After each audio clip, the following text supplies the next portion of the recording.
Era uma manhã silenciosa. O céu estava nublado e a pequena igreja estava cheia de gente chorando. Todos acreditavam que João estava morto. A mãe dele tremia segurando uma flor branca, enquanto o padre começava a oração final. O caixão estava ali, fechado, frio. Frio, mas de repente, um som estranho ecoou. Toc, toc, toc.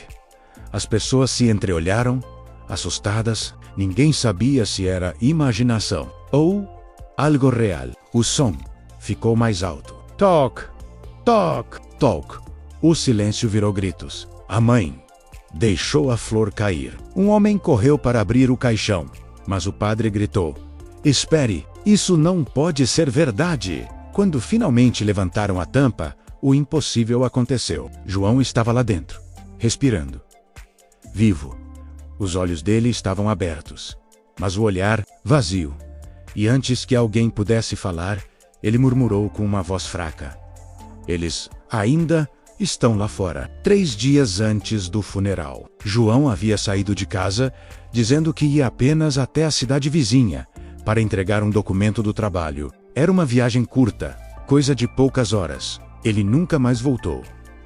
A polícia encontrou o carro dele abandonado perto da estrada que leva a uma velha floresta. As portas estavam trancadas por dentro, o celular no banco do passageiro e as chaves ainda na ignição. Nenhum sinal de luta, nenhum vestígio de sangue. Apenas silêncio. A notícia se espalhou rápido. A esposa dele, Clara, ficou desesperada. A mãe não parava de repetir o nome dele entre lágrimas. Durante 5 dias, voluntários procuraram por toda a floresta. Mas o corpo foi encontrado apenas no 6º dia, menos perto de um rio coberto de lama, sem sinais claros de violência. O legista concluiu: ataque cardíaco, causado por choque ou medo extremo. Ninguém entendeu como um homem de 32 anos, saudável, poderia morrer de medo. O corpo foi levado ao necrotério. E 2 dias depois, o funeral foi marcado. Mas naquela manhã cinzenta, quando o caixão começou a se mover, todos perceberam que a história de João estava apenas começando.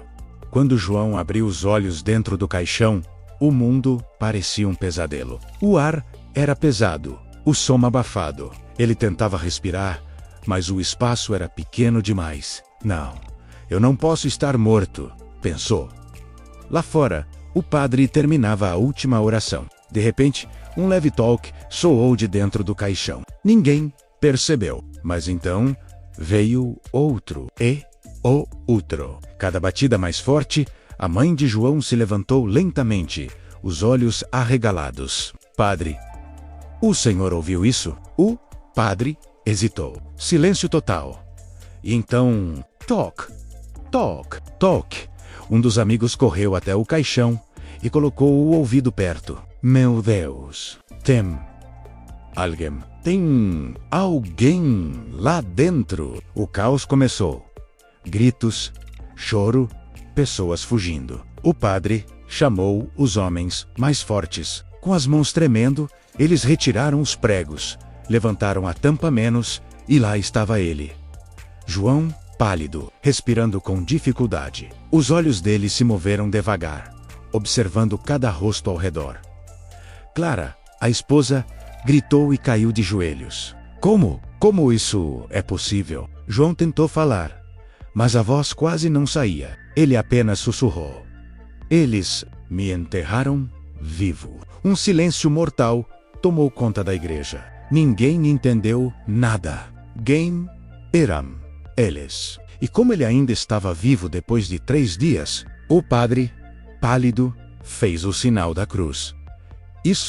Isso não é natural. Mas João apenas olhou para o vazio e murmurou: "A floresta, eles ainda estão lá." João foi levado imediatamente ao hospital. O corpo dele estava frio, o pulso fraco, e os médicos não conseguiam entender como ele ainda respirava depois de ter sido declarado morto por 3 dias.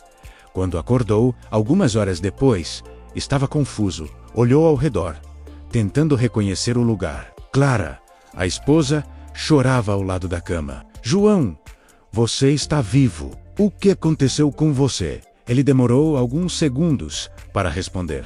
Os olhos dele estavam fixos em um ponto distante, como se ainda estivesse preso em outro lugar. Eu lembro da floresta. Ouvi vozes que não eram humanas. A enfermeira que estava ali ficou gelada. No mesmo momento, 2 policiais entraram no quarto para interrogá-lo. Senhor João, o senhor foi dado como morto. Precisamos saber o que realmente aconteceu naquela floresta. João respirou fundo.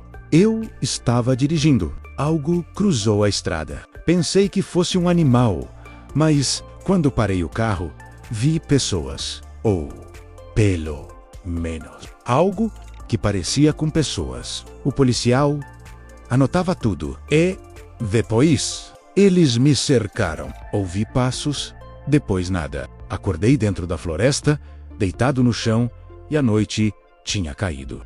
Tentei sair, mas cada vez que andava, voltava para o mesmo lugar. O outro policial trocou um olhar sério com o colega. O senhor lembra de quem eram essas pessoas? João balançou a cabeça.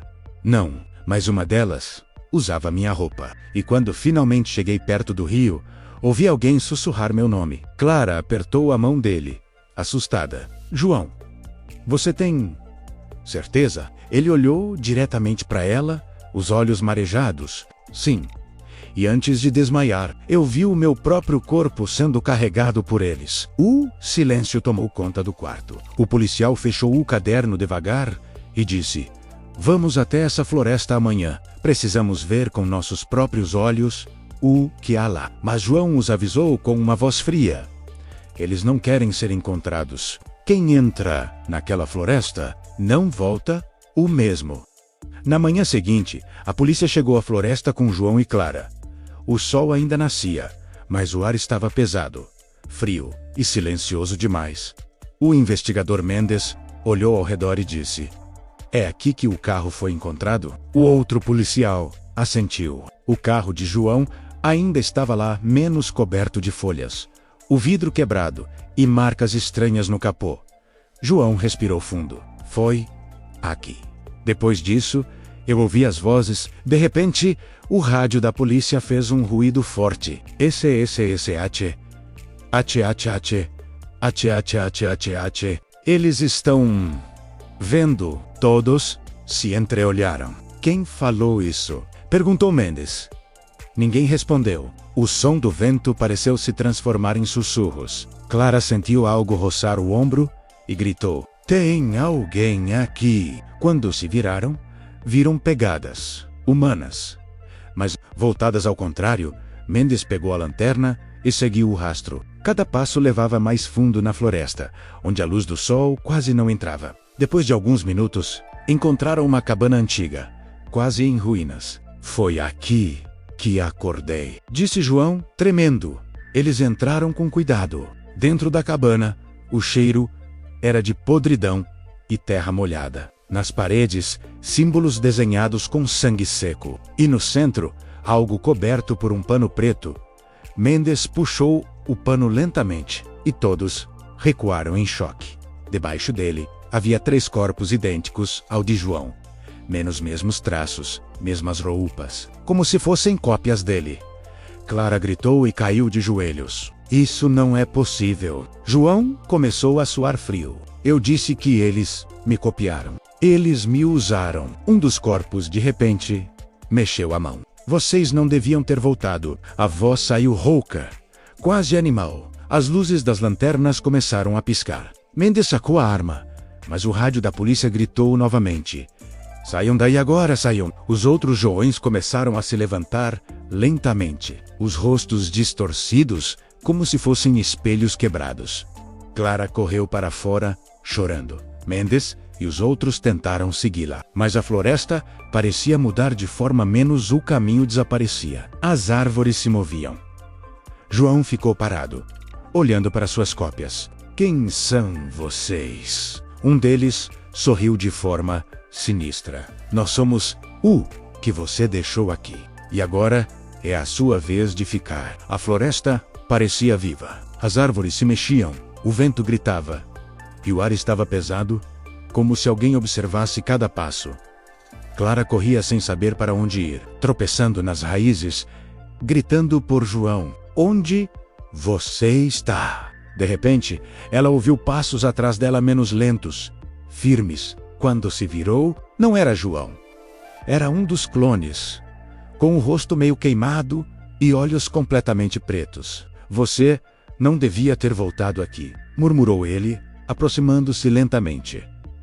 Clara caiu de costas, tentando alcançar o rádio da polícia, mas o sinal estava morto.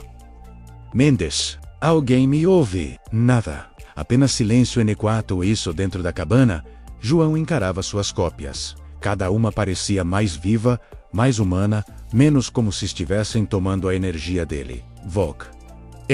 Vocês querem minha vida?" Um dos clones respondeu. "Não a sua vida. Sua existência. Só pode haver um João." O verdadeiro João percebeu algo. No canto da cabana, havia um espelho antigo, rachado. Quando ele olhou, viu seu reflexo desaparecer, substituído pelo rosto de um dos clones. Desesperado, ele pegou uma tocha e gritou: "Se eu tiver que morrer, vocês vão comigo." Ele jogou a tocha nas paredes e o fogo se espalhou rapidamente. Os clones gritaram em desespero, tentando escapar, mas a cabana começou a desabar. Lá fora, Clara viu as chamas subirem ao céu. "Oh! Oh!" Ela tentou correr até a cabana, mas Mendes a segurou. "Não, Clara, é tarde demais." O fogo iluminou a floresta por alguns minutos, até tudo virar cinzas e silêncio. Dias depois, os bombeiros encontraram apenas restos queimados, menos nenhum corpo reconhecível. Mas entre as cinzas, havia algo estranho, um espelho intacto, e nele, o reflexo de João, sorrindo. Clara, ao ver aquilo, desmaiou. E quando acordou no hospital, recebeu uma mensagem de voz no celular. Era a voz de João. "Você correu rápido, mas eles ainda estão te observando." A ligação caiu. Silêncio. Se você gostou do meu vídeo, não se esqueça de se inscrever no meu canal. Obrigado.